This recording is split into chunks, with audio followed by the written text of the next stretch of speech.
The existence of God, and the devil for that matter, has never really been questioned by the world until this day and time, because of the condition the world is in today, such as plagues, diseases, wars and natural disasters.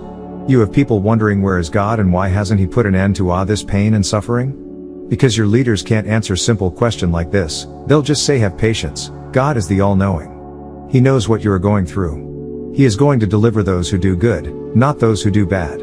This is saying either one of two things about God. That is, he really doesn't know what you're going through and is moving very slow in fulfilling his promises, or everyone who is suffering must be a bad person.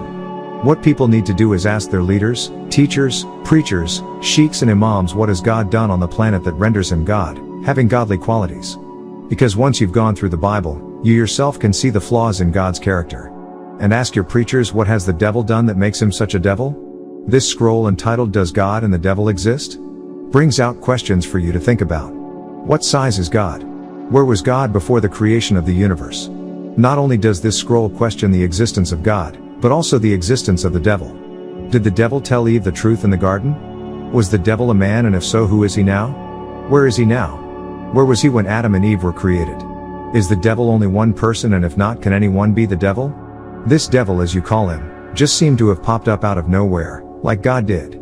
Does this mean the devil is just as powerful as God, since he wasn't created from the ground? And because your leaders can't answer questions such as where did the devil come from, if he wasn't created with Adam and Eve on earth? And who, group or species of beings is he a part of? They will give you some allegorical and mythological stories which are not backed up by biblical, historical, archaeological and scientific facts. These questions are important for those who are looking for the facts of the scriptures and where man's interpretation and poor translation have stepped in and misguided people. I will make the answers to these questions all clear in this scroll, and the answers to the many other questions that you ask and never receive answers to, as I've done in the many other books I've published. According to your Bible and Quran, God does exist. The God of your scriptures is a plural Elohim, as found in Genesis 1:1, where it says, and I quote, in the beginning God created. The word used for God in this quote is Elohim, which translates as these beings. In the Aramaic, Hebrew, language, any word that has yod and meme at the end of it is then plural. Do not believe the lie that the word Elohim, which is used for God in Genesis 1:1, is used as a plural out of respect. In Quran 43:45 and many other places throughout the holy book of the Mohammedans, you will find the word Allahad in Arabic, which again is a plural form of the name Allah. In Quran 43:45 it states, and I quote, "Did we appoint any deities other than Allah, most gracious, to be worshipped?" However, Mohammedans and so-called Islamic scholars will lead you to believe in the English translation and convince you that it is right and exact. They will also try to convince you that this word Allahumma in Quran 39:46 is a singular, when it is written right there in the Arabic Allahumma, which is a plural. In the Greek language the word for God is theos, which translates again as God, but is also equivalent to gods, where the Greek word being used for gods is also theos, which can be seen in Acts 14:11, where it says, and I quote, "The gods, theos, are come down to us in the likeness of man." The gods of the Bible and Quran came into existence when man was created, because gods wouldn't have been considered gods until there was something less than them, meaning man and God need each other to exist, because in order for something to exist to you, you must acknowledge it. If you don't acknowledge God, then God doesn't exist to you. The Bible and the Quran's concept of God was created in the hearts and minds of their authors.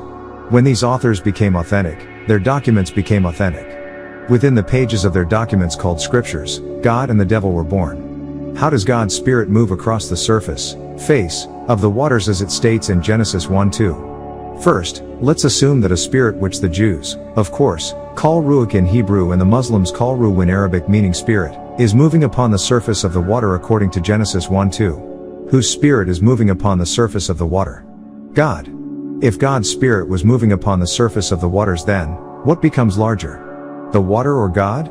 If God's spirit is moving upon the surface of the water, then the planet Earth is bigger than God, and God's spirit floats on the fa'nim, as the Hebrew says, on the surface of the waters. Genesis 1:2, because the planet Earth had become empty and desolate, and no sun's light shine through the dust clouds onto the surface of Tiamat's waters, and the wind of the Elohim, Nibiru, blew and moved the black dust clouds. Right translation in Aramaic, Hebrew, by Dr. Malachi Z. York. This gives us another interpretation of God and his size and greatness. Now, why weren't you able to see this yourself without it being pointed out to you? That's the question. Well, it's easy to blame it on the spell of ignorance. Blaming the spell is like saying, the devil did it or the devil made me do it. But I'm talking about you, per se. Why haven't you read and comprehended this point and the many others that are there right in front of you in the Bible or the Quran? Don't you read for comprehension? So why weren't you able to comprehend what took place in Genesis 1:2? When you say the Spirit of God moved upon the face of the waters, that means that God must be kind of small in size in comparison to the waters. This is what I mean when I say what size is God? Because if God is a spirit as it says in John 4:24 and I quote, God is a spirit. By saying a spirit you are singling him out as a part of something or one of something that exists. If he is a spirit or the Spirit, and he moves upon the face of the waters as Genesis 1:2 so clearly puts it, to move upon the waters, you have to be smaller than the waters. So if God moved upon the waters, then the waters are bigger than God. Now, we know that only 30% of the planet Earth is not covered under water, and that 70% of this planet Earth is water. Another 36% is mountain and rock, and another 30% is agricultural land, places where people don't live. That leaves only 1% on the surface of the planet Earth for humans to live on. So when you break it down, human beings are living on about 1% of the planet Earth. Human beings assume that they are living on a large portion of the planet Earth, until you take the planet Earth and divide it up, and see that you don't live in water, so you are not on that part of it. You are not living on the rocks and high mountains, so you are not in that part of it, and you don't live in the deserts, so you are not in that part of it. So when you start isolating where human beings live, you come down to the fact that human beings are on a very small part of the planet Earth, which means that the human population of the Earth is very small in relation to the size or its circumference, 24,859 miles, and its diameter, 7,926 miles. Now let's take another look at God in the book of Genesis. One thing about God is that in Genesis chapter 1, as I already explained to you, God's Spirit is moving upon the surface of the waters, and this water is a part of the planet Earth, also called Tiamat or Chi before the separation, and then called Eridu, which is ancient Sumerian meaning home away from home, when the angels also known as Elohim or Anunnaki who were your creators, came down to the planet Earth and set up cities. The earth was without form and void. And darkness was upon the face of the deep. It had to be shaped and formed, but by what sign? According to the Big Bang, the birth or creation of the sun? So, therefore there was no heaven. It was sky, Genesis 1:2. It was toho formless, emptiness, and boho void, waste, and just what is the deep tehom sea, abyss. Whenever someone in a Christian church, or a Muslim mosque, refers to heaven, and God coming out of the heavens, they are merely saying, he is a space being. And the devil is a sea creature who came on land. Because, if you say, where are the heavens? They will say, up there, and you would say, up there in space, outer space? So then, Allah is a space being, or Jehovah is a space being, or Yahweh is a space being, or Theos is a space being. They don't want to hear that. Reality would say that if you're standing on Earth, and he's out there, then he's in outer space, he's outside of the Earth's atmosphere. Then Genesis 1:2 says he was inside of the Earth's atmosphere floating around, above the surface of Tehom the water, sea. And he did it to the point where he was able to make a distinction between day and what they are calling night, Genesis 1:5. If anyone has flown in an airplane, you will know that you can fly, from broad daylight, and see darkness in front of you, and in a couple of minutes penetrate and be in the night time. You can be on a Boeing 747 on your way from here to London, and you can pass through that time zone. You'll be in light, and you will skip the night of that time zone. Then you would say, well, look, because you'll actually look back, and see the day behind you, from the night. Or look forward and see the night, in front of you from the day. The only way you could see this is because you were in some craft that moved upon the surface of the water or in the air above the earth but not outside of the earth's atmosphere. So, if God was able to see the evening and the morning change as it says in Genesis 1:8, God was in some craft, also that craft flew from day into night. He landed on the water, because it says in Genesis 1:2 the Spirit of God moved, which in Aramaic, Hebrew, is ra kaf meaning hover, move. Then it says upon the fa-neem face, surface. God was flying around the planet, and passing through different time zones. Now if you look at the Bible, it says that he saw that light was good Toby, and he was in darkness, and he penetrated light, and saw that the light was good Toby. Genesis 1:2-4, because the planet Earth had become empty and desolate, and no sun's light shined through the dust clouds onto the surface of Tiamat's waters, and the wind of the Elohim, Nibiru, blew and moved the black dust clouds. And these beings said, let exist light, and light existed. And the Elohim Anunnaki saw how agreeable the condition will be with light again, so they separated the light from the darkness. Right translation in Aramaic, Hebrew, by Dr. Malachi Z. York. Then what does 2 Corinthians 6:14 say, and I quote, For what fellowship hath righteousness with unrighteousness? And what communion hath light with darkness? And before God or Allah created the light, you say Sun, there was darkness. In Quran 6:1 it says, and I quote, Praise be to Allah, who created the heavens and the earth, and made the darkness and the light. And in John 1:5 it says, and I quote, And the light shineth in darkness, and the darkness comprehendeth it not. If you turn to Genesis 1:26 you'll see where it says God said to let us, and I quote, God said, Let us make man in our image, and after our likeness. Now the question is, who is the us that God is talking about in Genesis 1:26? When you see the word he in us in the Bible, it is referring to God as an Elohim. The word Elohim is translated in Aramaic, Hebrew, means these beings, and the word Elohim is plural, as I have already explained to you in the beginning of this scroll. Elohim are angels of El or messengers of El. They are a host of beings that do the works of El, who is also known as Anu, and which means above or heavenly one. Thus making God a part of a group of gods. The word Elohim found in Genesis is in the plural form. These Elohim spoken of in Genesis 1:26 were a race of supreme beings called Anunnaki, whose name is Dinir in the cuneiform language, which was given to the Sumer people. These were the plural gods spoken of in the book of Genesis. So when they say Elohim, it is not referring to one being, as the English Bible falsely mistranslates it to be God. So the Anunnaki were the beings that were spoken of in Genesis. These were the gods that replenished heaven and earth. These were the beings that were traveling upon the face of the waters. The devil of the Bible came into existence, or was introduced for the first time, in Genesis 3:1, where he is called the serpent, and I quote, Now the serpent was more subtle than any beast of the field. The Hebrew word for serpent is nakash, which means divination or the whisperer, and kan is in the Quran of the Muslims, chapter 114. It says, according to Quran 7:22, and Genesis 3:13, that he was there, in order to beguile or trick Adam and Eve. He was therefore before them. Quran 7:22, so they proceeded with their deception. So when they tasted of the tree, the opium from the tree of agreeable and disagreeable underneath where the scroll of all was, it manifested to both of them their nakedness, and they began to sow upon themselves leaves, from the enclosed garden of delight, and their Rab, who is master, Kalkul/Uriel, called upon both of them. Did I not forbid both of you, of that tree? And I say to both of you, surely, Al-Shaitan, the reptilian, is to both of you, a clear enemy? Right translation in Ashuric Syriac, Arabic, by Dr. Malachi Z. York. Genesis 3:13, Yahuwah of the Elohim Kalkul, Rudwan, Uriel, said to Eve, Nekeh-ba, what is this that you have done?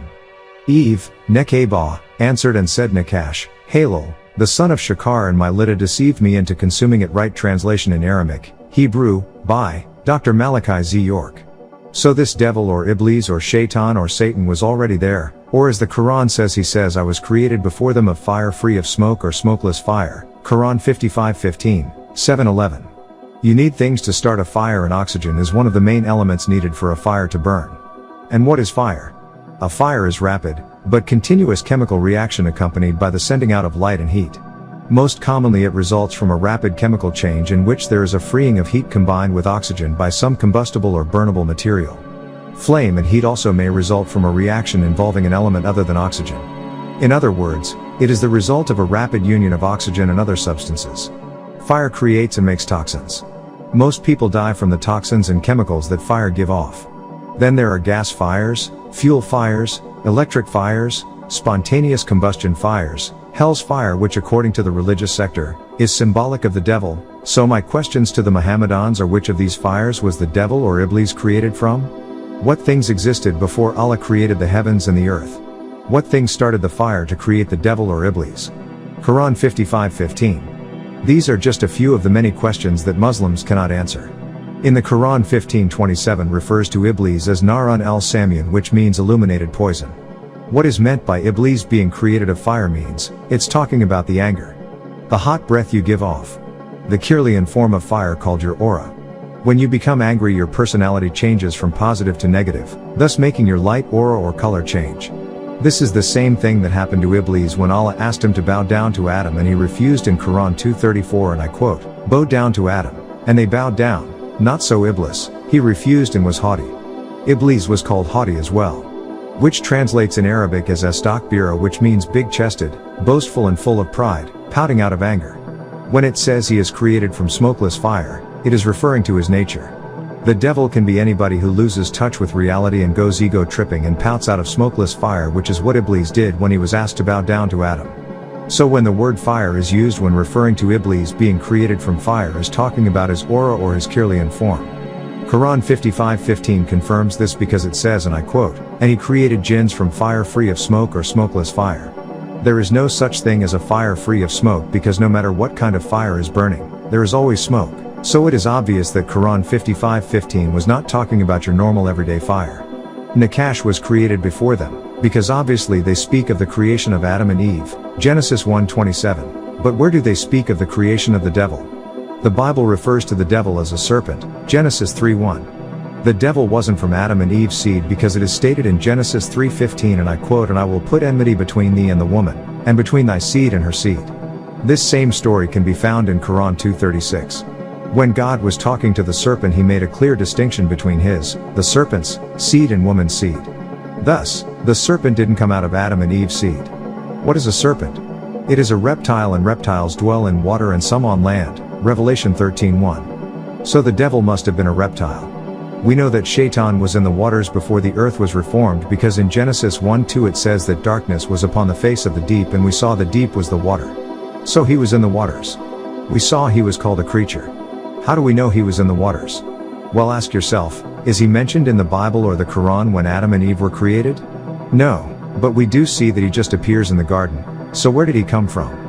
Well, he must have come from the waters, you follow? And then when the earth was reformed, he went upon the earth. Now, there it was void and darkness upon the earth, and only water. Then where did this Satan, who pops up in Genesis chapter 3, live before the dry land appeared? Thus, you have the snake story.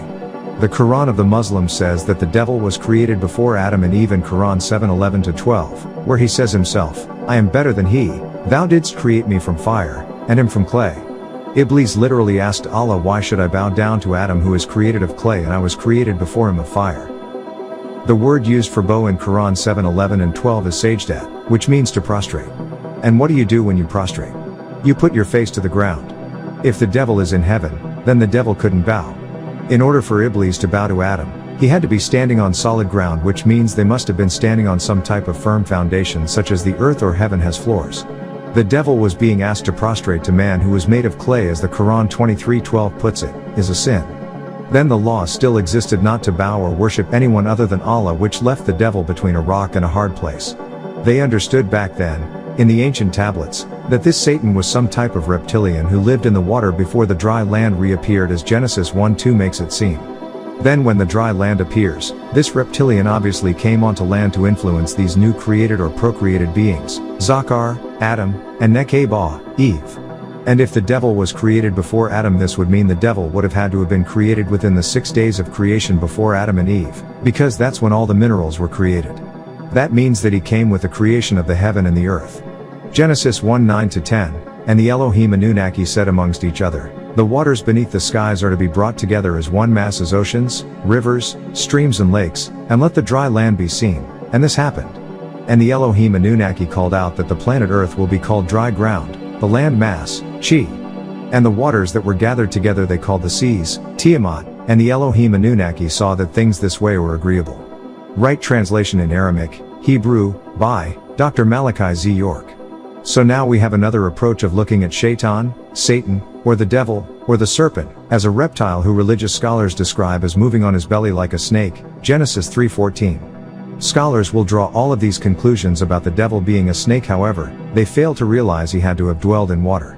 He was a Numus, as the tribe of Dogons in Mali, Africa, call the beings that came from the star Sirius the dog star, Alpha in the Canis Major constellation, who lived in water at night and came on land to teach and mix with them. There is an African tribe who speak and teach this today. This tribe is known as the Dogons, and their high priest is called a Hogan. They migrated from Nubia and now live in Mali, West Africa, in the cliffs of Badiagra. The knowledge that the Dogons speak about today is information that was handed down to them from their descendants. The Dogons have knowledge about the universe, star formations and constellations that scientists didn't know about and still say it was impossible for the Dogons to know about because they do not have any telescopes or any of the advanced technology and equipment that astronomers use today. These beings who came to them were a species of reptilians called the Maldakians, the ones who lived under the Bermuda Triangle. The Dogons are in Mali today and they are the descendants of the Numus. And the word Numus comes from the Greek word for law, which is also spelled nomos, meaning law, as found in Matthew 5:17, and is the law of Moses, which is the Torah. the Hebrew word meaning law, direction, instruction. The Dagons were named after the disagreeable Anunnaki, named Dagon meaning a fish, as found in Judges 16:23, 1 Samuel 5:2-5:7 and 1 Chronicles 10:10, which is from the Hebrew root word dog meaning fish.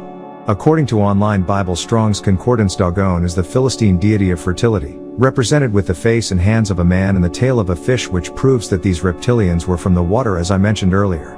The Nubians' name for reptilian is Dodger and the plural of it is Dogri, and the name for the Greys was angels or children of the Nile, which is another group of extraterrestrials. The 56th name of one of the 200 fallen angels is Dagon. The elite of the reptilians are called the Dragos. They can take on human form and have bred children that reside with you, the children of the Elohim. When they show movies like Battlestar Galactica, Star Wars and Star Trek, etc., they are telling you about the history of this planet. They are telling you the real stories in movies every day. In Star Trek, the Klingons are reptilians. They are telling you who they are. These malevolent, disagreeable, vicious beings, the reptilians, are your shaitan of the Quran, Quran 2:14, 594, also called Khanas, Quran 114-4. That's your Hasatan of the Torah, Numbers 22:22, and Nikas of Genesis 3:1. That is your Satanas of the Bible, Revelation 22. The Greeks make it clear because they call the reptilians Drakon, dragon, which the Orientals picked up, and call them dragons. Psalm 91:13 has the dragon as Tan Nain meaning sea monster, serpent. Isaiah 27:1 called him Leviathan meaning sea monster, serpent, and in the same quote you get Nakash meaning serpent, snake, whisperer. The ancient Orientals worshipped the dragon at one time, meaning they worship the sea creature or the reptilians who you call Satan. That's how the devil fits there, in the waters in Genesis 1:20-22, before your Genesis 1:2 story starts, where it says, and I quote, "And the earth was without form, and void, and darkness was upon the face of the deep. And the Spirit of God moved upon the face of the waters." The earth is without form and void, but there were waters. If he was there before Adam, then he must have lived beneath the waters, Genesis 1:20. Your scholars pick the story up at Genesis chapter 7, and jump right to Genesis 3:1, they don't even start to explain where Satan came from. Nobody even thinks about asking the reverend or the imam or the rabbi, where did Iblis, the rebellious devil, come from? The Quran says, Uwa min al-Kafirin, meaning he is from the Kafirin, right in the Quran 2:34 they say Kafirin in Arabic. It's a plural, or a group of beings, that is what you are calling disagreeable, coverers of the truth, or in their simple translation, disbelievers. Quran 2:34, and when we, the Etherians, said for the messengers, those Elohim Anunnaki, to prostrate for Zakar, Adam. They all prostrated except the rebellious one, Iblis. He refused to prostrate, and he was big-chested with pride, and he was of al-Kafirin, those who concealed what they knew to be the truth. Right translation in Ashuric Syriac, Arabic, by Dr. Malachi Z. York. In order for Shaitan in the Quran 2:34 to be called a kafir, what did he disbelieve in? Quran 2:34 clearly says, he is from amongst the kafirin. What were they covering up? What were they disbelieving in? This Shaitan is a disbeliever, and he disbelieved before the Torah was written. It wasn't the Torah that he was against. He disbelieved before the New Testament was written. He disbelieved before the Quran or the Suhuf or any other sacred scriptures were written. This raises the question, who or what did he disbelieve in? There must have been laws, rules and regulations in order for Iblis to question authority. Now we know that he was talking because it is mentioned in Genesis 3:1 when he talked to Eve in the garden and said, Yea, hath God said, ye shall not eat of every tree of the garden? Now Eve was minding her own business walking in the garden, and then all of a sudden a serpent starts talking, or as the Quran says, whisper to her. And the Muslims use the same story, Quran 7:20. If you were to see a serpent or a snake wrapped around a tree talking to you, you wouldn't stand there and have a conversation with it. As a matter of fact, you wouldn't have a conversation with anything that looked outside of what you look like. Not even Eve's curiosity would have allowed her to stay there and talk to or listen to the whispers of some talking snake. Therefore, he must have looked like a man.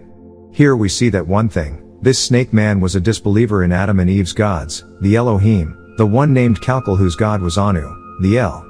This one Nakash or Iblis the jinn, the Kafir also called Halal, or Samael, Kanas and Shaitan or Satan, the Dracos, did not accept these Elohim's philosophy by what Kalkal was telling Eve about the tree in the garden. So he crept into the garden to bring these two new creations over to his side or group of disbelievers.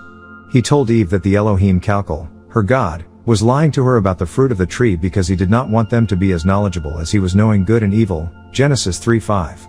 So the serpent told her, ye shall not surely die, Genesis 3:4.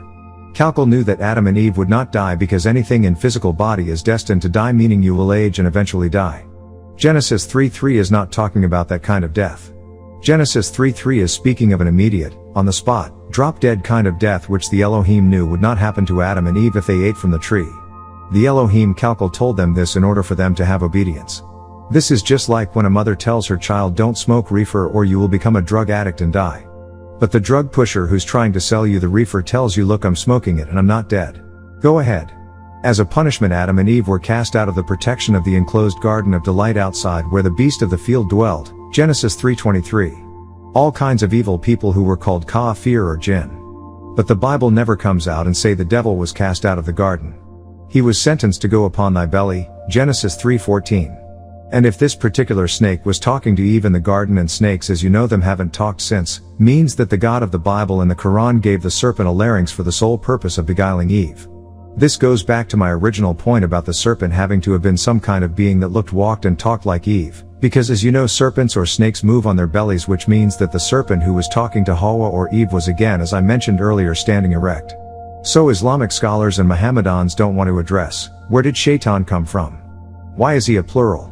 How could he be amongst the Kafirin before there was a Quran or Muhammad to declare people Kafirin? If he was from a group of beings called Kafir before the Quran, then there must have been some type of religion or doctrine before the Quran worth believing in order to say if you don't believe in it, then you are a Kafirin. Are you with that? Let me repeat, there must have been some kind of religious teachings that if you were in them, and didn't believe in them, you were called a Kafir before the Quran was revealed in the year 610 AD. Muslims walk around with the assumption that they have a rounded understanding of everything until you say, well, where did Shaitan come from? Oh, he's from al-Kafirin, or he is from the disbelievers, Quran chapter 109, or Uwa min al-Jinn, meaning he is from the evil spirit, Quran chapter 72. In other words, how did Shaitan become a Kafir? Again, according to what doctrine? What is it that he did not believe in that rendered him a Kafir? Chapter 109 of the Quran of the Mohammedans called Surah Kafirin, and it tells you what a Kafir is. It says, and I quote, I am not an abd, slave, of what you are serving, which is a grammatical mistake because it called Allah Ama or what instead of an al-Ladhi or he who is. The Quran insults Allah by calling him Ama or what because a who is a person and a what is a thing. Now read the right translation and transliteration of Surah Al-Kafirin chapter 109, so you can see for yourself. Quran 109. Say, O you who conceal what you know to be right knowledge. Am not a slave to what you are a slave to. And you are not a slave for him, who I am a slave for, Al-Aliyun Ali, and I am not a slave of, what you are a slave for, spook gods, shrines, Kaabas. And you are not slaving for him, who I am slaving for, Elion El. You will have your decision, and I will have mine. Right translation in Ashuric Syriac, Arabic, by Dr. Malachi Z. York. So there you have read it from the Arabic of your Quran and the right translation of chapter 109, where it so plainly refers to Allah as a what and not a who. According to the Bible, God was an us, not an I, in heaven. We know heavens either translates in Aramaic, Hebrew, as Shah Ma-Yim, or in Ashuric/Syriac, Arabic, as Samawati correctly. Both of these words come from the same root sama, meaning up there. So, up is determined from being the opposite of down. What they are implying is Elohim, gods, were in the heavens, when they were creating the earth. How can there be a heaven, before there was an earth? You needed an earth to determine that earth was down, and heaven was up. You couldn't have a heaven until you have an earth, because on earth you see heaven. Therefore, God must have been on the earth and have gone to heaven. The Quran supports this in Quran 6:3. Or he was already in the heavens and then created an earth and called this earth, and called that heaven. But if he was in or inside the heavens, I'm back to his size now. If he was inside the heavens as stated in Deuteronomy 4:39, Matthew 6:9, and Quran 6:3, then the heavens are bigger than God, right? So then the heavens is God because God is supposed to be Akbar, meaning the biggest or the oldest, true or false? In order for them, the Kafirin, Quran chapter 109, to be declared ones who don't believe in something, means there must have been a doctrine that existed before the Bible or the Torah, the New Testament and the Quran. The Imams don't want to go near the fact that Satan is one of a group of other disagreeable beings. The rabbis don't want to touch it, and the reverends don't want to touch it. They write it off as, it must have been a doctrine. Of course, we know what doctrine they are talking about, the Sumer tablets. A few of these tablets are called the Atrahasis, the Enuma Elish, the Gilgamesh epics, record of the Adamites, tablets of Adapa, the tablets of Nergal and Erishkigal, the tablets of the descent of Ishtar to the underworld, the Akkadian tablets, the tablet of Etana. These tablets were recorded in the Akkadian and cuneiform, the language of the Elohim, script. They already had cultures set up, they're your descendants. We know who they are. When I say you, I'm not talking about Negroes who already have an inferiority complex because of television, I'm talking about Earth people. People who are on the planet Earth regardless of how they have progressed, or how they have regressed. They must start to address these pre-points.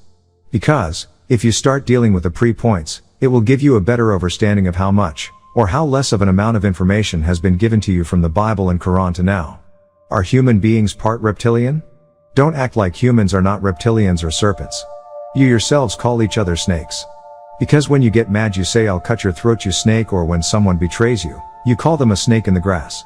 Take a look at your hands, spread them apart and look at the webs. You see the pieces of flesh that connect your fingers together, they are your webs. Some are more pronounced than others, but they're there. When you were conceived you started off as a tadpole swimming to your mother as a sperm with a long tail. And while in your mother's womb, you still looked like a tadpole and you were in water and you had gills. How did you think you were able to breathe in that amniotic fluid? You also have scales. When you don't put on lotion, you can easily see the flakes on your skin. People call it ash. So don't tell me you are not part reptilian or numus. The Quran 72:6 also says that men are jinn, which are a race of spiritual beings that were created of smokeless fire or the lesser light. They use the word Ra'al and meaning mortal man. The next quote tells you how some Innosite men created by the Elohim sought refuge or mixed with the original reptilian from Sirius. The Numus mixed in with evolutionary beings, thus you have the Dogon tribe. Quran 72:5-6, and surely, we, the Elohim Anunnakis, thought that the Innosites and the malevolent beings, cherubims, the jinns, did not utter blasphemous lies about the source, Allah. And surely, they were mortal men from amongst Innosites, whom sought refuge with mortal men who are from amongst the malevolent beings, cherubims, the jinns. So they increased in their oppression. Right translation in Ashuric Syriac, Arabic, by Dr. Malachi Z. York. They use the words Ra'al and a jinn together as though there is no distinction between the two. So men are from this same race of jinn, or the race of jinn are men. However you want to look at it, the devil does exist. If you asked a Mohammedan what is a jinn, they would say an evil force. Force, not the word evil, that's simple. Now, let's work with the word force, or evil being, or what else would they say? A spirit. Let's define that, because the Quran defines a spirit, nafs, as a person. The Aramaic, Hebrew, uses the same word nafsh and it also means, your personality. If I say nafsi it means myself. It will also mean my spirit. The word nafs is derived from the root word nafasa, meaning to breathe, inhale and exhale, to take a breath, pause for breath, take a rest. So, the spirit or nafs, is the life force that exists in all living things, even plants. When you take the soul rule plus adjust a physical body you get an insana person. Nothing spooky about that, is there? This is why the word for myself in the Arabic language is nafsi. The nafs is merely the spirit. There is no spookism to it like some people, who want to look heavy in religion, seem to like to think. It is physical. Because as long as you use definitions outside of your physical realm you will never allow yourself to be responsible for your own actions and the state the world is in today. So to say that the words spirit and soul are things that are esoteric or spiritual is to take the physical, because the spirit is nothing but the self and the soul is nothing but the essence of you, and place it in the spiritual so that you can keep looking up in the skies for a being that you call God to be responsible for anything good that happens to you while you are alive. And bad things you blame on a devil. Both, you can't explain when asked. So stop teaching what you can't prove. We at Holy Tabernacle Ministries don't want your mythology. Give us facts. In order for Satan to have a self, there must be others, other than himself. If Satan existed before Adam and Eve, as I showed you earlier, he existed among a group of beings, and he was himself. But he was from the jinns, or he was from the shaitans or shay'e-shanihim, as the Quran so politely uses the plural in Quran 2:14, 2-102 shay'e-shanihim, or he was from the kafir, Quran 2:34, and because the Quran gets its understanding from the Torah, because it uses the Torah characters, Genesis 17:18, Joshua 24:4, Matthew 17:4, and Quran 2-136, it uses the Torah, 1, the idea of creation, Genesis 1:31, Genesis 1:3, Genesis 2:4, Quran 2-117, 7:54, and 23:12, 2, the idea of hell and heaven, Genesis 8:2, Quran 15:45-48, Deuteronomy 32:22, Quran 2:9-11, 3, System of Prayer, Genesis 17:3, Quran 96:19, 4, Fasting, Judges 20:26, Quran 2-184, 5, Dietary laws in relation to eating pig or not eating pig, Leviticus 11:7, Quran 5-4. Then you can safely say that the Quran is a byproduct, or a child of the Torah. The Quran came long after the Torah. The Torah had already given birth to a child called the New Testament. So then, the Torah is the Quran's grandfather, because the New Testament focused on Jesus, Matthew 1:1, and the Quran focused on Jesus, Quran 19:34. He is the character most mentioned within its covers. As a matter of fact, Jesus' name alone is mentioned 25 times in the Quran. These things are necessary to open up the minds of people that are closed. These are 360 questions with a heavier blow. The punches are a little harder, because they have to walk away, even if they don't want to. Even if they are staunch Muslims, I don't care. They can La ilaha illa Allah, and Muhammad Rajul Allah all they want. You say if you put this story in this form and present it to them, and ask them, that's all I want to know. I'm not interested in Ramadan, a 30-day fast, right now. I'm not interested in Hajj, a pilgrimage to Mecca. I'm not interested in none of that stuff, right now. If we can get into fasting, and whether you eat pork, or whether or not you wear a jalabiyah, robe, or a tajiyah, cap, we will get into that, later.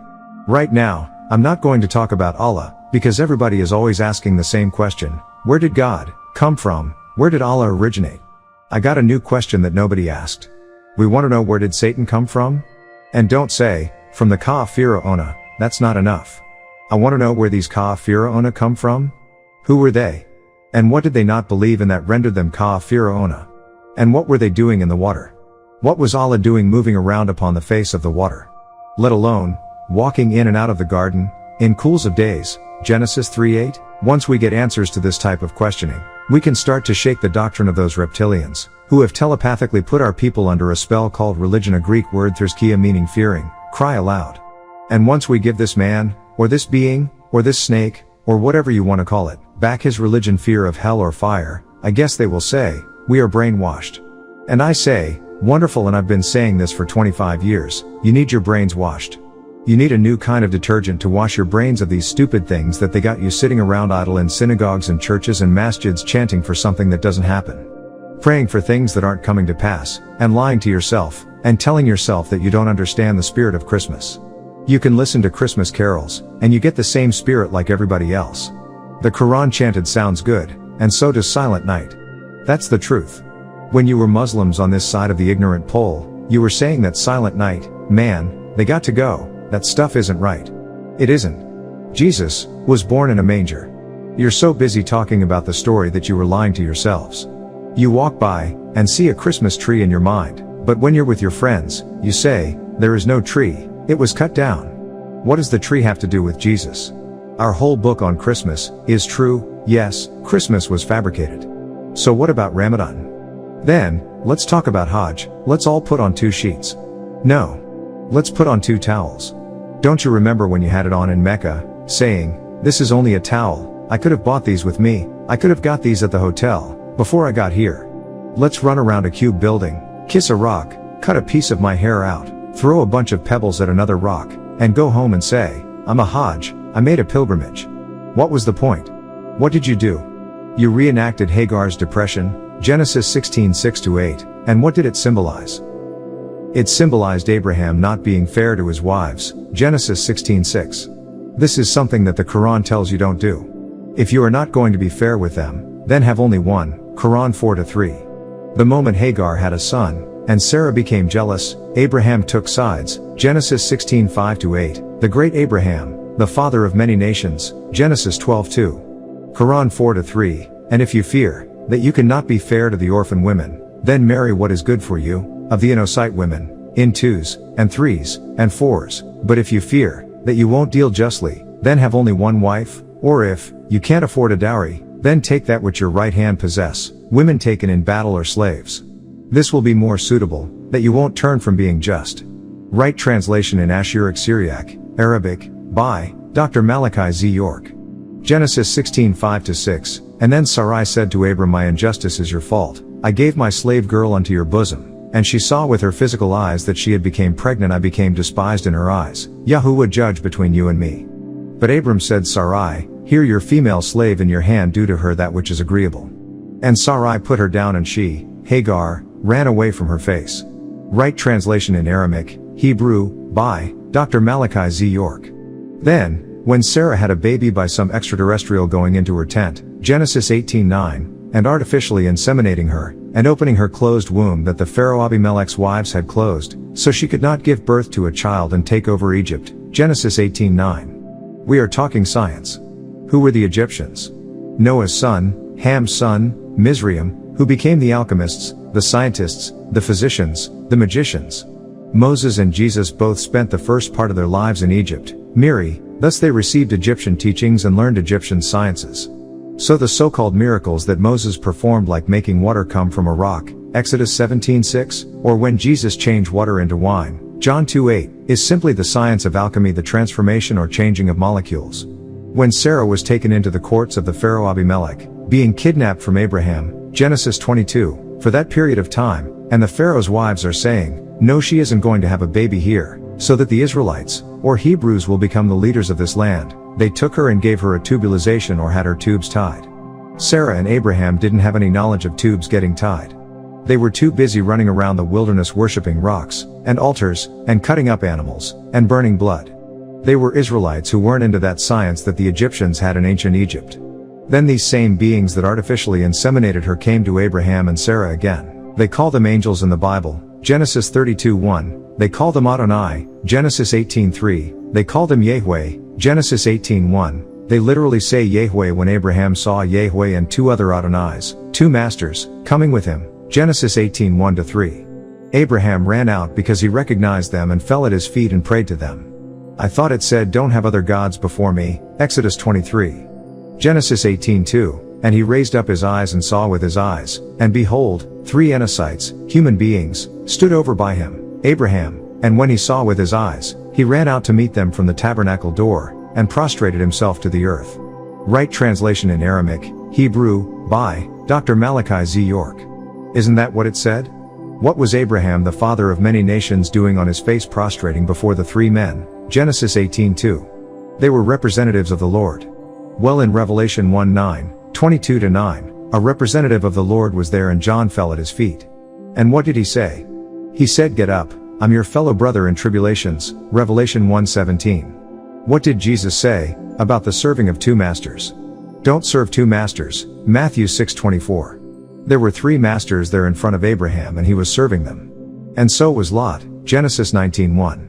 So now when Sarah had a baby with the help of these scientists, all of a sudden, what happened? Abraham sends Hagar and her son in the wilderness of the desert to die. You can have 2s, 3s and 4s, but you must be impartial and fair, according to the scriptures that these Muslims believe in, Quran 4-3. If you're going to have more than 1 wife, you have to be fair. If not, it says literally only have 1. Did Abraham abide by that law? What did he do? Sent Hagar out, sent her and her son to the wilderness to die, Genesis 16:7-1, and guess what you do? Let's go celebrate that. Let's call it pilgrimage. You are going to celebrate Abraham violating the law. You are going to celebrate Abraham worshipping 3 men, Genesis 18:2. Or Mr. Muslim, was one of those men Allah? And if one of those men were Allah, who were the other 2? If I'm talking to a Yahweh ben Yahwehite, I want to know in Genesis chapter 19 who was that person who came to Lot as well as to Abraham? Who were they? Tell me that was Yahweh, because it says it was the Torah in Genesis 18:21 in there. Then you're telling me that was Jehovah God, that was Yahweh himself? The Almighty God? That was Shadi? Shadi came down himself? Then what was the problem you had with the Honorable Elijah Muhammad when he said it? Or was it because it was him saying it? But he said the same thing, the Almighty God came down to me in the person. If you read Genesis, you would see that the Almighty God came to Isaac, Genesis 35:9. He said, and God appeared to me, Isaac, and Jacob, Genesis 28:15, and God appeared to me. So no problem, if God appeared to Honorable Elijah Muhammad, fine. He had his God, Master Far Muhammad, who bred the 5% God, Clarence 13x. They aren't my God. He didn't appear to me for me, he appeared to him for him, in their story. If the followers of the Honorable Elijah Muhammad believe that and he is their God and they get salvation in that, hey, I wish you the best, but I don't see you in a better condition. I don't see the reptilians being suppressed, in whatever form they have manifested into today. In the early 1930s, the extraterrestrials found that the Seventh-day Adventists, Jehovah's Witnesses, Black Muslims, Ahmadiyya Muslims, Sunni Muslims, the Pentecostal Church, the Holy Name Church, all these radical groups, whether they were Muslims, Christians, or Jews, were all telepathically influenced. These organizations were all influenced by the reptilians. They manifest periodically to the Christians with the long blonde hair and the beard, and give the Jesus interpretation. The good Elohim or Anunnaki are responsible for the artificial insemination of Mary 2,000 years ago with Tammuz, and even Mary's birth as Ishtar to her mother Anna, Quran 3:35-36, for the birth of Jesus, which looked like a miracle back then. Today, it is just a matter of a test tube baby. They are responsible for the whole religious concept that has been placed in the world. Have the reptilians manifested as the Caucasus? Whether they had manifested into the Ashtar command are the beings with blonde hair and blue eyes whose leader name is Ashtar Sharon. The Ashtar command is from the Aldebaran star constellation and stand 5 to 6 feet tall. These beings are pale-skinned and are humanoids. You were talking about everybody you saw. There is a group of devils coming from another galaxy, called Procyon. The Procyonians are 7 to 9 feet tall and are dark brown to albino color. They are very muscular and voluptuous humanoids. They had been here building flying saucers and forming a mystical group responsible for religion. This is the condition that you are in. Adolf Hitler, 1889 to 1945 AD, the dictator of Germany, obviously didn't think of himself as special because he didn't have blonde hair and blue eyes. He was helping another race of people who came from the Aldebaran star constellation who wanted to come here and take over. That's who Hitler was helping. He thought that they were the gods, and that they had chosen him as a Christ figure, and he knew that the father of the plagiarized religion was the Torah. The authors of the Torah plagiarized the Bible. They had helped Nebuchadnezzar to try to stop these writers misusing their holy tablets, which was copied and became the Bible. They wanted it stopped. The Babylonians were followers of the Anunnaki doctrine and couldn't take what these plagiarists were doing. They were plagiarizing from the Sumerian doctrine, so these Assyrian or Babylonian kings decided to kill the Israelites. The Babylonians boiled them in oil and other kinds of methods. The modem Israelites' justification for their God Yahweh destroying the Israelites during that time was because they turned away from him, Deuteronomy 7:4. When you hear the name Bukhara, immediately you think of the well-known Hadith writer Al-Bukhari, author of the many Hadith books entitled Sahih Bukhari. Well, that's Russia, where the Bukhari Hadith come from. It is the same city of Russia as the Ashkenazim Jews. Bukhara is the capital of the former Khana estate or jurisdiction of a Khan in central Russia. Bukhara, Russia Jews was a name applied to a community of Ashkenazim. The Mishnah, the Talmud and most of the Christian doctrine all come from this one place, France influenced. All the Talmuds and the schools are there. He knew that these religious people must be eliminated. Hitler read all of the books in Germany. This is how he knew so much about religious beliefs. Christians are nothing but Jews and Muslims are nothing but Christians. They just don't say it. Adolf Hitler knew when the Quran was written. The beings showed him a copy of the tape of a hologramic Gabriel, who they call Nusku, being holographically projected to a cave inside Saudi Arabia in the year 610 AD, and tells a man named Ahmad Akra or Ikra, read whatever they need, because there weren't any vowels, read this Muhammad, Ikra bismi rabbika al-lazi kalak. Muhammad came down from the mountain sweating and said, while I was up there fasting and meditating, a great light appeared to me in a cave. It was the angel Gabriel, Quran 96:1. They say Muhammad, or better yet, Muhammadans. Is this the same Gabriel that came to Mary? They don't address that. Is this the same Gabriel that appeared to Daniel in the wilderness as a man, Daniel 8:15, 16, 17? So why did he appear to you as a light when he appeared to Mary as a well-made man, as Quran 19:17 says? He appeared to Daniel as a man, Daniel 8:16, 9:21. Then they say that he embraced Muhammad. Spirits don't embrace people, spirits walk into people called walk-ins, spirits possess people, but they don't embrace people. So this hologramic image was a physical being, who came to Muhammad in a cave and gave Muhammad the Quran, which was nothing but scriptures from the Torah and the Injil. If Muslims say that the stories of the Bible are not true, is it wrong for them to disagree with Christianity and vice versa? No, this is something that happens all the time. A good example is when Muslims said the authors of the Bible staged the parting of the Red Sea, Exodus 14:21-22. I talked about that and turned the tables on both of them. I asked the question, how long does it take God to create? According to the Muslim world and the Jewish world and the Christian world, it took God, 6 days of 24 hours. Multiply that by 6 and you come up with 144 hours. He rested on one day, called the seventh day. Muslims accept that, yes or no? Christians accept it, and so do Jews. Now if I said, you mean God, and I want you to answer like a Christian, Muslim or a Jew, you mean Allah subhanahu wa ta'ala created all of this in 6 days? You would say yes, and I say how is that possible? You would say because he is God or Allah. Now the Muslims go a little step further and they say no, he just said kun fayakun, exist, and into existence it came. He didn't need a whole 6 days, he just said kun. In doing that they think they said something heavy. They still make him look like a wimp, because yes, God can do it in 6 days. But does God need 6 days? If he can do it in 6 days, he can do it in 1 day, and if he can do it in 1 day, he can do it in 1 hour, if he can do it in 1 hour, he can do it in a minute, if he can do it in a minute, then he doesn't even have to say kun fayakun if he's God. By declaring that he had to have a designated word or a designated time or a designated motion says that God is designated. An all-powerful intellect of all the universe does not have to say to himself, because obviously nobody else was there, kun fayakun. He does not need 6 days and then rest 1. So it's not important whether it took him 6 million years or 6 days or 6 seconds, because whenever you assign a time to the creation you are belittling the God you believe in. God merely said kun fayakun, be, and it is. He did that with 4 whole syllables. I don't know if you understand what I'm trying to say. That's not one statement. Kun fayakun, that means that he was thinking in the Arabic language. That's an Arabic statement, and it was said how long ago? 6 to 10,000 years ago. There was no Arabic 6 to 10,000 years ago on this planet Earth. There was no such language 6 to 10,000 years ago. It was called Ashuric. You have to go to Genesis chapter 10 verse 17 to find someone named Ashur. So if the word Ashuric, which breeds the word Syriac, which gave birth to the language Arabic, and the word Aramic, which gave birth to the word Hebrew, came in the 10th chapter of Genesis, then from Genesis 1 to 9 what language were they speaking? Because Aram son of Shem, Genesis 10:22, wasn't born yet, Ashur son of Shem, there wasn't any Arabic then and there wasn't any Hebrew then. There's nothing wrong with Allah. Let me make that clear for you.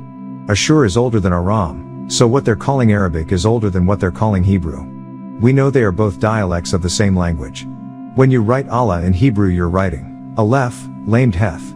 If you wrote that in Arabic you would be writing ALH, which is the short form of Allah. If you stretch the word Elo out into the plural by merely using the Hebrew for pluralization Yod Mim, you create Elohim. The word Elo translates as the word these. Any Bible, Genesis 2:4, that says these are the generations of the heavens and the earth has for the very first word, if you look, you'll see Elo underlined.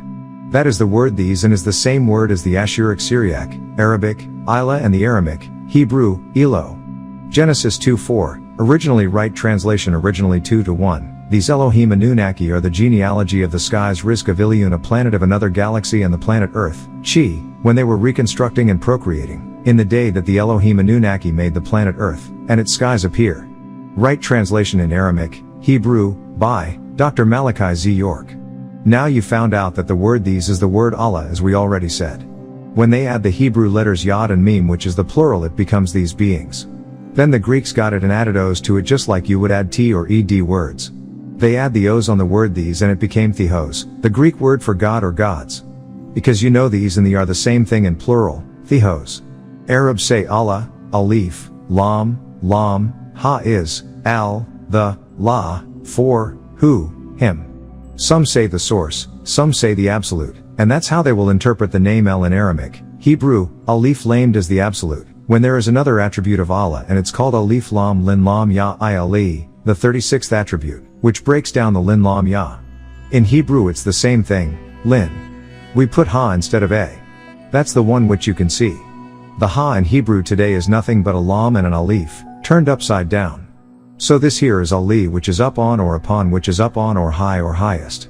They call it in Arabic Al-Aliyu, why they made Ali son of Abu Talib the most prominent figure in the Islamic religion. But there is a chapter in the Quran which is one of the most authentic ones called Suratu al-Ali, chapter of the highest, chapter 87. Because it tells them to go back to the old tablets called the Suhuf. They will find the cuneiform writings there. They also write that is Ayin, lamed, in Hebrew which I or L, or they will write it Alif lamed, which is spelled L. That's why Israel called their airline El Al today. They understood the Ayin for the highest and the L for the source. So when you say Allah you are taking one of these beings, from the Hebrew Alif lamed Heth, or from the Arabic Alif Lam Ha, spells Ilah. La ilaha illa Allah, there is no Elo except Allah, and the name Anu means highest or heavenly one, the same as the 36th attribute Al-Aliyu. So Anu is Allah and they are one and the same, showing you that there is more than one of them. You wouldn't have to say that. Why do you have to say Wadahu la sharika lahu, and no partners has he, if there is not more than one? How could you bind partners with Allah if he doesn't have anybody capable of being like him? It says, Quran chapter 112, Ki uwa Allah ahad, say he God the one and only, Allah I Samad, God, the eternal, the absolute.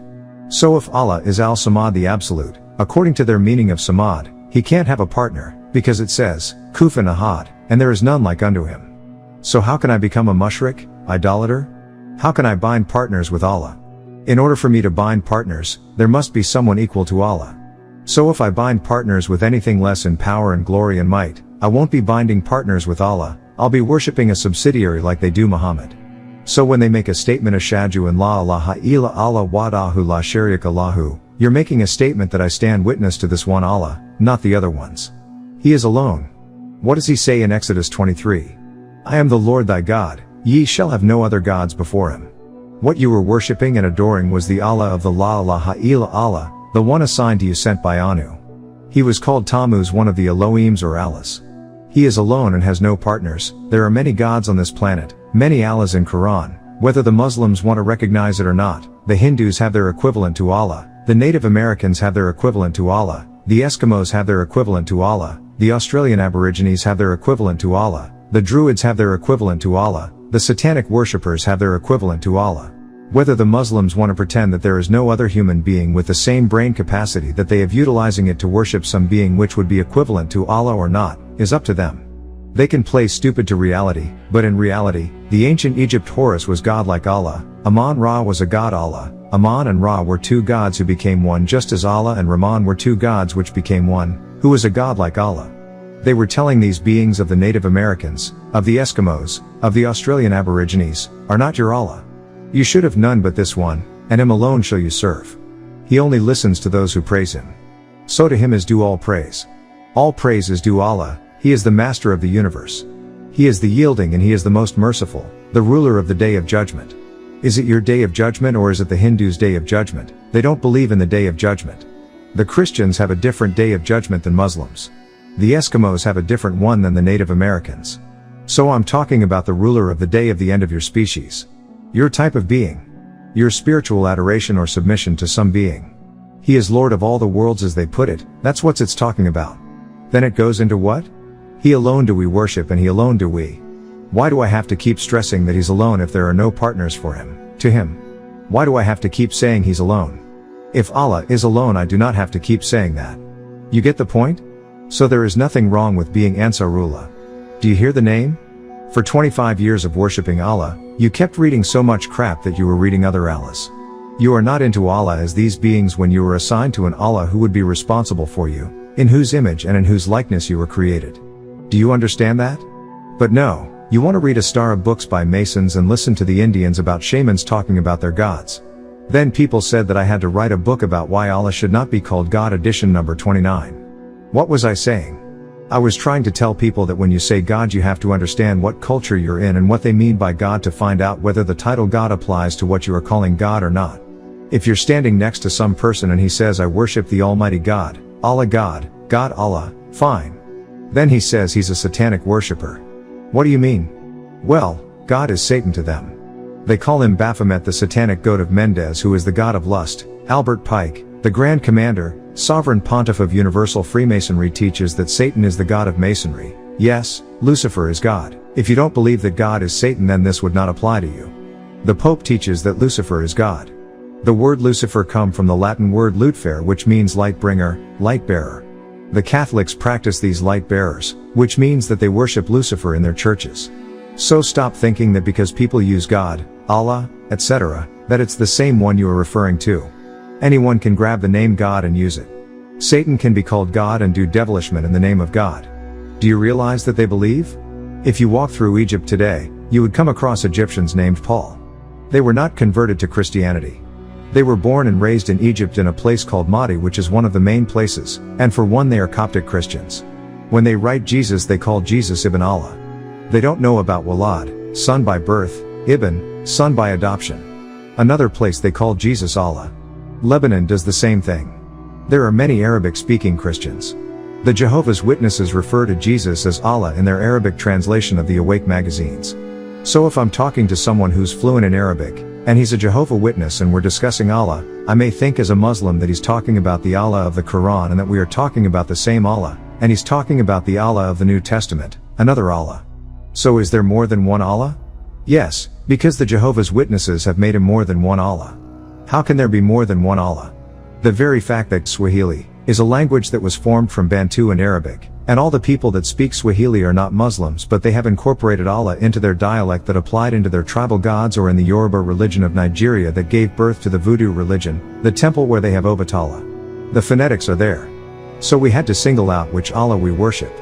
We said Aka Nabudu wa Aka Nastan. It's you alone that we serve, and it is you alone we beseech for help. Which means there must be others I could have served and others I could have asked for help. Quran chapter 1. The Quran chapter 7 to 192 to 194 says that call on your gods, Allah, and see if they will help. You will find no other helper but me, Allah says. Why would he have to say that? You gather your God. Muhammad told them, I'm going to go sit under a blanket with my people, the Ahlul Bayt. And you go get your people and you call on your God and I call on my God. Quran chapter 109. Do you realize when Muhammad made that statement he just became a blasphemer?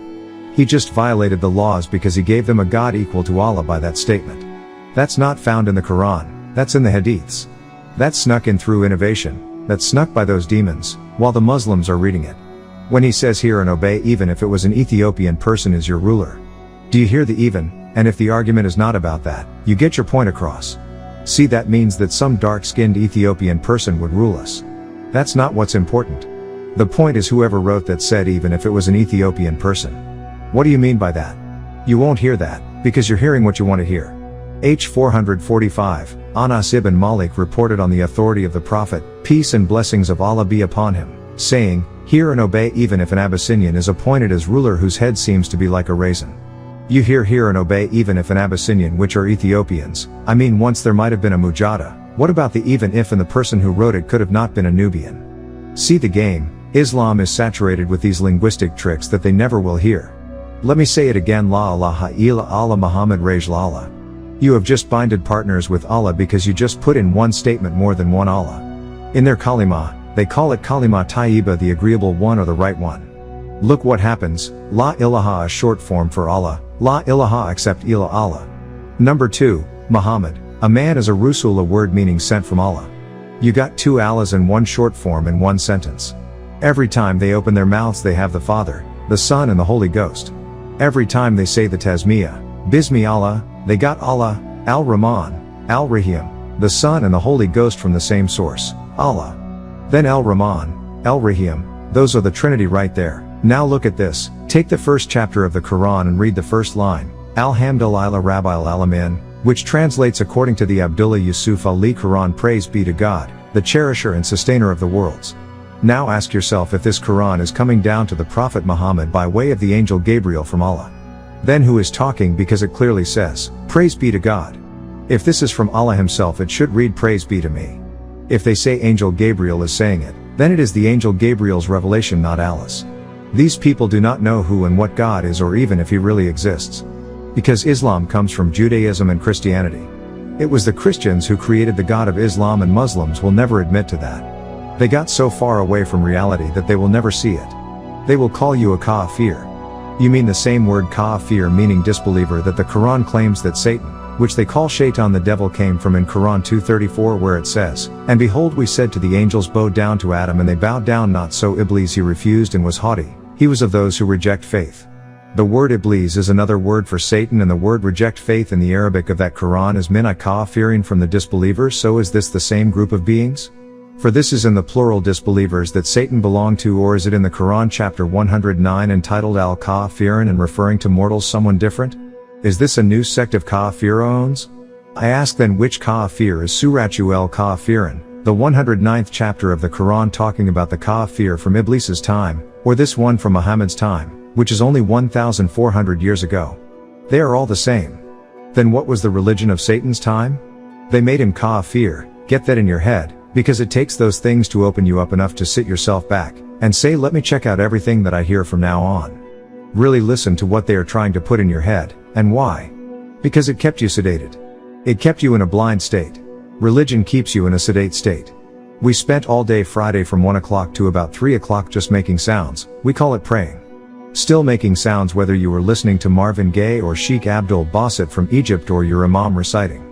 You were gathering on Friday for music purposes. You are wasting life, valuable life. Then you say, why do we do it? Because it was necessary to get you together. I had to give you what you wanted, which was religion. You wanted a better religion than Christianity and a better religion than Judaism and a better religion than fundamental Moorish science, Nation of Islam and Sunnism. I gave it to you and I kept you above their questions for 20-something years. Now you want to know the facts about it. I'll give it to you. Can you handle it? Allah as a name is one of many Allahs called Elohim, and he is on a craft according to their knowledge. According to what you know, you will shake hands with him on a spiritual plane. He is one of those, these, Elohim, Allahumma. Then there is Anu, who is El Elo, not just Elo. He is Elion Elion El, the Most High. When I say Allah is on a craft, I'm speaking about the fact that they place Allah in the 2nd chapter and the 255th verse of the Quran, on a kursi, which is a chair. They say he's up there. They say in the Quran that when he finished his duties on earth he took residence in the heavens and made it a firm structure, Quran 2:22. This Allah travels from place to place, Quran 2:29. This Allah is a mortal at times, a spirit at other times, a mere inspiration at other times. For the answer to who or what all praise is due, you go back to that first word Kuluum in Assyriac, Syriac, Arabic, and in Aramaic, Hebrew, is the same, and for many years I taught you about it. Now it's time for you to get the facts. When you talk about Allah, God, or whoever you want to call the creator of the universe, you are talking about a being that is within your realm of explanations, definitions, space and time. Because you have given Allah body parts, arm, leg, arm, head, and made him a human or physical being, Genesis 22:13, Exodus 9:15, Exodus 33:11, you put him in a chair or kursi, and by doing that gave him a size, shape, and form, Quran 2:255. If you say he is in heaven, Ecclesiastes 5:2, Quran 6:3, that is still containing him in some place or something, making him something less than himself, because he is the all. When you say the creator is the all, you're saying that nothing can be added to the all, and nothing can be taken away from the all. Isaiah 45:5-7, I am the Lord, there is no other God. I will give you the strength you need.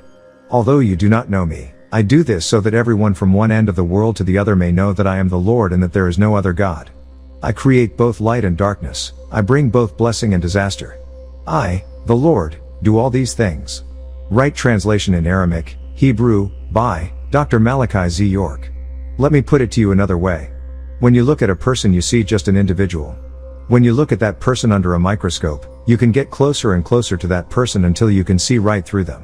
And when you get to the cells, each cell seems to be working individually from the others, until you pull back from the cells, from the organisms, from the skin back to the person, and see that those cells make up one organism.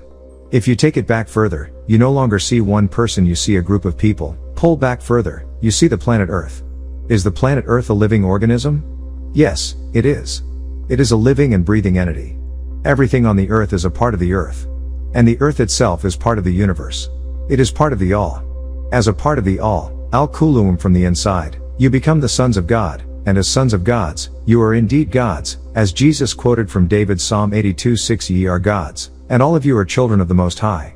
The word Elohim, meaning more than one being, is being used in Genesis 1:1 as if it is a single God. Each man is an Elo. Elohim is a group of beings, Anunnaki, or Adamites, earthling, Enosites, human. Now look at this again, any Elohim can be an Elo. When beings appear as individuals, the last two letters of the word Elohim, which are Yod Mem that imply for pluralization, are dropped, and we have the word Elo, the single, which is the same as the Arabic Elah, short for Allah. So each angel is an Allah or Elo. A group of angels are an Allahumma or Elohim, called the Anunnaki in the ancient tablets. When you say Allah, you are making him part of the all, therefore he could not be the all. To say the all is Yahweh, Jehovah, Allah, God, or Jesus, is blaspheming. So when you ask the question, who is God? The answer is you, because you are part of what makes up the all, and a portion of the all is in you. That's what Jesus meant when he said, when you see me you see the Father, John 14:9, and I and my Father are one, John 10:30. He was trying to tell you that you are God, John 10:34-35, Psalm 82:6. God is anyone or thing in control of other beings or things. To be God does not make you the all. God is within thee, all for ye are gods, as Psalm 82:6 states and John 10:34 supports, but you are not the source of all things, for you are one of the things in the source. The God concept as mentioned above is man's ultra ego at work. So you could be called the egos, for God had to be in a home in the heavens, had to be in control over people's destiny, had to be a judge and prosecutor and sentencer and executor, had to have hands, had to have a heart, and had to have eyes. Eventually Michelangelo, the great artist of the 1500s in Italy, drew God as an old man in the image of his own race on the ceiling of the 16th chapel. The Christians personify God in their image to form the many statues that don the many crosses in Christianity, or to symbolically be present in a black stone in the corner of a cube-shaped building in Mecca on the part of the Muslims. The Quran is saturated with countless demonstrative pronouns of God being he or him. The arrow tip that takes the life is God over death. The sperm and ovum meeting in procreation in life is God in life. The nourishment in food. For the health is the God of health, and the bacteria in sickness is the God of sickness. Anything in control is a God. Once you begin to accept that, you're God and that I'm God, and she's God, and he's God, then, as I said before, you can be responsible for your own actions and everything that happens to you, and then and only then can you change the state the world is in as children of the Most High. Therefore God and the devil do exist. It just depends on who or what is God and the devil according to your definition. If you call the devil something evil, that's fine, but isn't disease something evil? So what does that make your God?